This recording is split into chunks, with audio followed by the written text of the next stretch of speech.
ಮನರೇಗಾ ಹೆಸರಿನ ಬದಲಾವಣೆ ವಿರೋಧಿಸಿ ರಾಜಭವನ ಚಲೋ, ಮನರೇಗಾ ಬಚಾವೋ ಸಂಗ್ರಾಮ ಪ್ರತಿಭಟನೆ.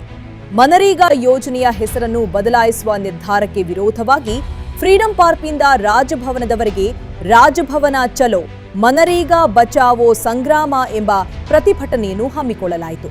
ಈ ಪ್ರತಿಭಟನೆಯಲ್ಲಿ ಕರ್ನಾಟಕ ಪ್ರದೇಶ ಕಾಂಗ್ರೆಸ್ ಸಮಿತಿ ಮಹಿಳಾ ಅಧ್ಯಕ್ಷರಾದ ಶ್ರೀಮತಿ ಸೌಮ್ಯ ರೆಡ್ಡಿ ಅವರ ನೇತೃತ್ವದಲ್ಲಿ ಹಾಗೂ ಜಯನಗರ ವಿಧಾನಸಭಾ ಕ್ಷೇತ್ರ ಗ್ಯಾರಂಟಿ ಸಮಿತಿ ಅಧ್ಯಕ್ಷರಾದ ಎನ್ ನಾಗರಾಜ್ ಮತ್ತು ಜೆಪಿ ನಗರ ಬ್ಲಾಕ್ ಅಧ್ಯಕ್ಷರಾದ ಅರುಣ್ ಕುಮಾರ್, ಕಾಂಗ್ರೆಸ್ ಮುಖಂಡರಾದ ಕೆ ಗೌರೀಶ್ ಹಾಗೂ ಶಾಲಿನಿ ಗೌರೀಶ್ ಮತ್ತು ವೆಂಕಟೇಶ್, ಶ್ರೀಕಾಂತ್ ಅವರು, ಏಸು, ಆರ್ ಸಂತೋಷ್ ಸೇರಿದಂತೆ ಅನೇಕ ಕಾಂಗ್ರೆಸ್ ಮುಖಂಡರು ಮತ್ತು ಕಾರ್ಯಕರ್ತರು ಭಾಗವಹಿಸಿದರು ಹಾಗೂ ವಿವೇಕಾನಂದ ಸಂಕೀರ್ಣದ ಮುಖಂಡರು ಹಾಗೂ ಮಾರನಹಳ್ಳಿ ಪಾಳ್ಯದ ಮಾರನಹಳ್ಳಿ ಗ್ರಾಮದ ಎಲ್ಲಾ ಗ್ರಾಮಸ್ಥರು ಭಾಗವಹಿಸಿ ಪ್ರತಿಭಟನೆಯನ್ನು ಯಶಸ್ವಿಗೊಳಿಸಿದರು.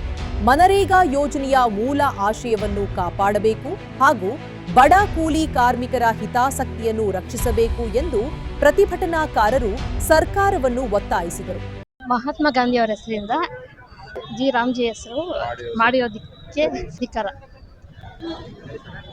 ಕೇಂದ್ರ ಸರ್ಕಾರವು ನಮ್ಮ ಮಹಾತ್ಮ ಗಾಂಧಿ ಹೆಸರಲ್ಲಿದ್ದ ಮನ್ರೇಗಾ ಯೋಜನೆ, ಮಹಾತ್ಮ ಗಾಂಧಿ ಗ್ರಾಮೀಣ ಒಂದು ಯೋಜನೆಯನ್ನು ರದ್ದು ಮಾಡಿ ಅದನ್ನ ಜಿ ರಾಮ್ಜಿ ಅಂತ ಮಾಡಿದ್ದಾರೆ. ಅದನ್ನು ಹೆಸರು ಅವ್ರನ್ನ ಒಂದು ಚೇಂಜ್ ಮಾಡಿರೋದು ಭಾಳ ಅಕ್ಷಮ ಅಪರಾಧ. ಹಾಗೂ ನಮ್ಮ ಮಹಾತ್ಮ ಗಾಂಧಿನ ಅವರು ಆ್ಯಕ್ಚುಲಿ ಹೇಳ್ಬೇಕಾದ್ರೆ ನಮ್ಮ ಮಹಾತ್ಮ ಗಾಂಧಿ ನಮ್ಮ ಸ್ವಾತಂತ್ರ್ಯ ಕೊಡಿಸಿದ್ದವರು, ಅವ್ರನ್ನೇ ಹೆಸರು ತೆಗೆದು ಮಾಡಿಯಾರಂದರೆ ಮುಂದಕ್ಕೆ ಯಾವ ಥರ ಮಾಡ್ಬೋದು ಇವರು. ಮಹಾತ್ಮ ಗಾಂಧಿ ತೆಗ್ದಿದ್ದಾರೆ, ಅವ್ರ ಹೆಸರನ್ನ ತೆಗ್ದಿದ್ದಾರೆ ಅಂದರೆ ಇವ ನಾಥಾರಾಮ್ ಗೋಡ್ಸೆ ಅವ್ರು ಏನು ಅವತ್ತು ಕೊಂದಿದ್ದಲ್ಲ, ಇವಾಗ ಅವರು ನಮ್ಮ ಮಹಾತ್ಮ ಗಾಂಧಿಯವ್ರು ಕೊಲ್ಲೋ ಥರ ಒಂದು ಮಾಡ್ತಾಯಿದ್ದಾರೆ. ಅದ್ರ ವಿರುದ್ಧವಾಗಿ ನಾವು ಇವತ್ತು ನಮ್ಮ ಫ್ರೀಡಂ ಪಾರ್ಕಲ್ಲಿ ನಮ್ಮ CM ಅವರ ಸಿದ್ದರಾಮಯ್ಯ ಅವರು ಮತ್ತು DK ಶಿವಕುಮಾರ್ ಮತ್ತು ಕೇಂದ್ರ ನಮ್ಮ ವೀಕ್ಷಕರಾದ ಸುರ್ಜೇವಾಲಾ ಅವರ ಮತ್ತು ಎಲ್ಲ ನಾಯಕರ ಜೊತೆಯಲ್ಲಿ ಇವತ್ತೊಂದು ಬೃಹತ್ ಪ್ರತಿಭಟನೆ ಮಾಡಿದ್ವಿ. ರಾಜಭವನ ಕಾರ್ಯಕ್ರಮದಲ್ಲಿ ನಮ್ಮ JP ನಗರ ಬ್ಲಾಕ್ ವತಿಯಿಂದ ಎಲ್ಲರೂ ಇವತ್ತು ಕಾರ್ಯಕ್ರಮದಲ್ಲಿ ಭಾಗವಹಿಸಿದ್ವಿ.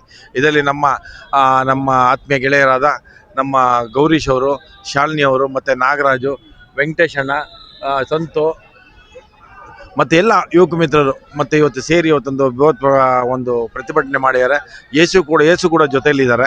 ಮತ್ತು ನಮ್ಮ ವಿವೇಕಾನಂದ ಸಂಕೀರ್ಣದ ಎಲ್ಲ ನಮ್ಮ ಜನರು ಹಾಗೂ ನಮ್ಮ ಎಲ್ಲ ಮಾರನಹಳ್ಳಿ JP ನಗರ ಭಾಗದಲ್ಲಿ ಎಲ್ಲ ಜನರು ಇವತ್ತು ಭಾಗವಹಿಸಿ ಒಂದು ಈ ಕಾರ್ಯಕ್ರಮ ಯಶಸ್ವಿ ಮಾಡೋಕ್ಕೆ ಒಂದು ಕೈ ಜೋಡಿಸಿದ್ದಾರೆ. ಎಲ್ಲರಿಗೂ ಧನ್ಯವಾದ ಅರ್ಪಿಸ್ತಾ ಮತ್ತೆ ಮಹಾತ್ಮ ಗಾಂಧಿ ಯೋಜನೆಯನ್ನು, ಮಹಾತ್ಮ ಗಾಂಧಿ ಹೆಸರು ಮನ್ರೇಗಾ ಯೋಜನೆಯನ್ನು ವಾಪಸ್ ತರಬೇಕು ಅಂತ ನಾವು ಕೇಳ್ಕೊತಾ ಇದ್ದೀವಿ.